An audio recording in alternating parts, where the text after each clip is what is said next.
Assalamu alaikum, everyone. Alaikum salam.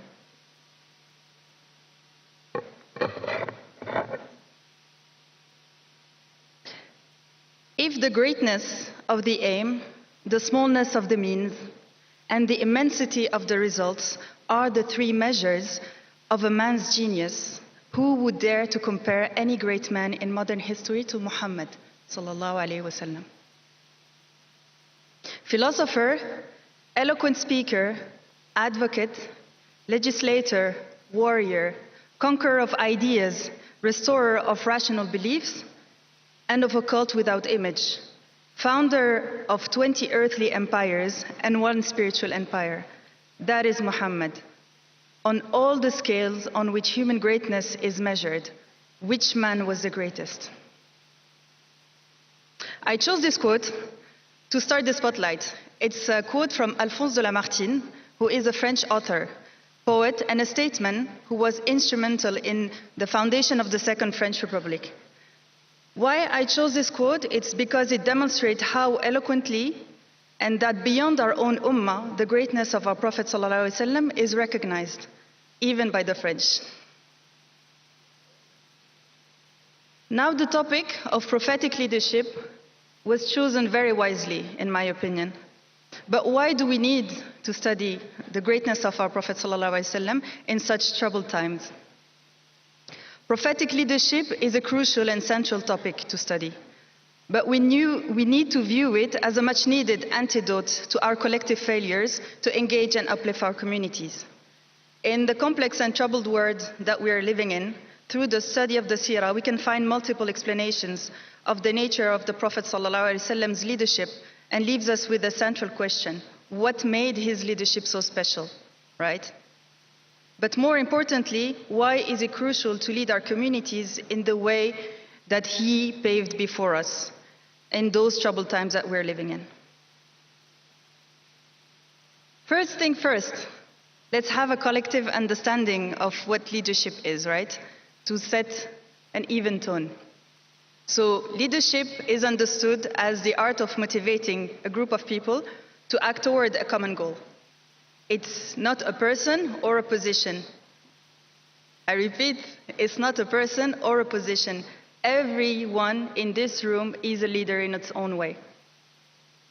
Leadership is understood as interpersonal influence and exercised in different situations, directed through effective communication towards the achievement of a specific goal.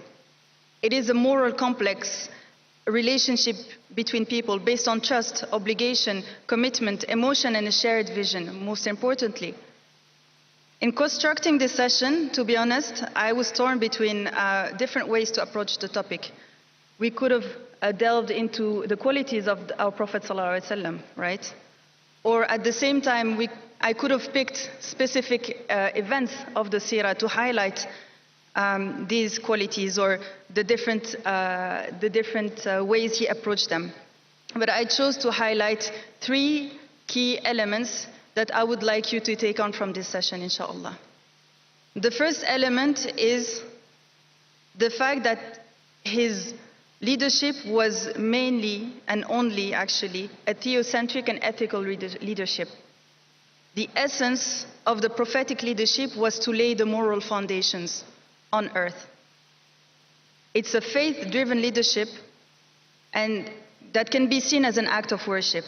And it's rooted in belief and willing submission to Allah, and centers on serving Him. But this type of leadership is not easy. It's really not easy, because it demands an unshakable yaqeen, especially in the troubled times that we're living in.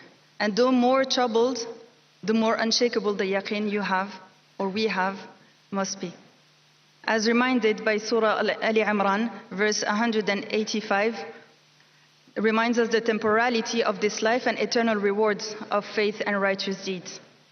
Every person will taste death, and you will be paid in full only on the day of resurrection. Whoever is pushed away from the fire and admitted to the gardens will have triumphed. The present world is only an illusionary pleasure. How true is it?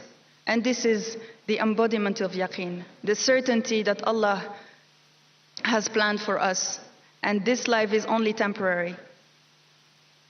But certainty, this yaqeen, shapes as well the values that we must embody as much as possible, like justice, integrity, humility, and many others.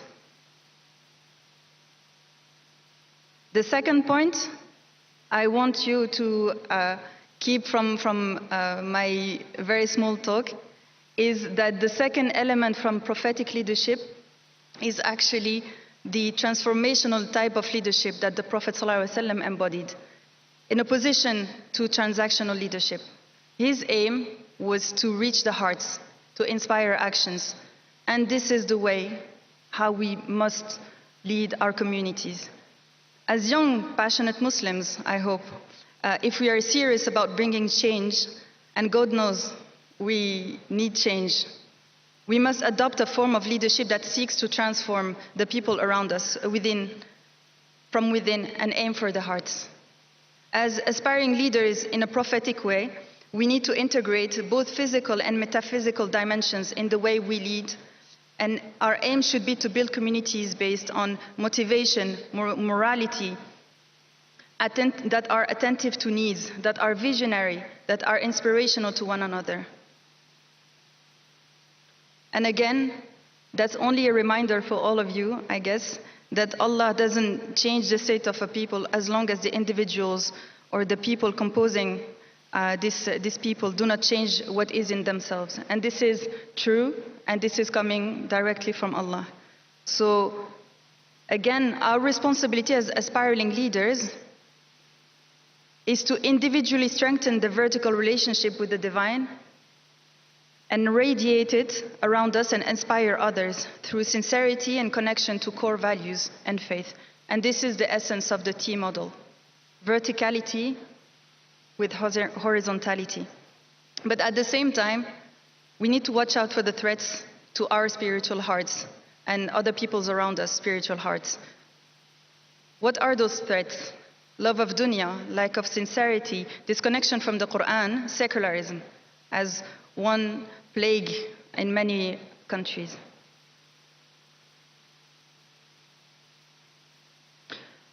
The third point I would like to point out and highlight in the prophetic leadership, or at least the leadership in the way the Prophet ﷺ embodied, was this constant state of preparedness, this focus on building power. And it's demonstrated by Surah Al-Anfal, verse 60, and prepare against them whatever you are able of power and of cavalry, by which you may terrify the enemy of Allah, and your enemy and other besides them who you don't know, whom Allah knows. And whatever you spent in the cause of Allah will be fully repaid to you, and you will not be wronged. I mean, this verse, if you analyze it pretty much clearly, it was revealed after Badr, right after the Battle of Badr, which was a major success, and many spoils of war were collected. But it demonstrates as well the constant state of preparedness that we need to be in. And that building power, first, it's not limited to a certain type of power, and at the same time, it points out a specific way of power, which is industry and economy. Why I'm highlighting this point, especially in the topic of prophetic leadership, is that we found ourselves in a position where we have seen that we are powerless. We have been begging multiple years and multiple decades for the liberation of Palestine. And yet, we are in the state where we need to understand that we cannot lead the way without power. So if you are aspiring leaders in this room, and I count myself with you, I think that we should focus on building power through various means, particularly through industry and community development, staying ready for any challenges that are sure coming, inshallah. So to conclude, I'll come back to my 3 points. The first one was to lay the moral foundation through yaqeen. The second one was to aim for the heart around and inspire actions of people around us, and be mindful that a leader is someone who creates other leaders around him. And the third one is to focus and build power. And as I stand before you, as the pure product of another revolution and a granddaughter of Algerian revolutionary fighters, I want to quote one of the fathers of the Algerian Revolution as final words of hope to all who have a heart to see a liberated Palestine. Throw the revolution to the streets and it will be carried by the people. I hope that we all will be carrying it in a prophetic way, inshallah, and I thank you for your attention.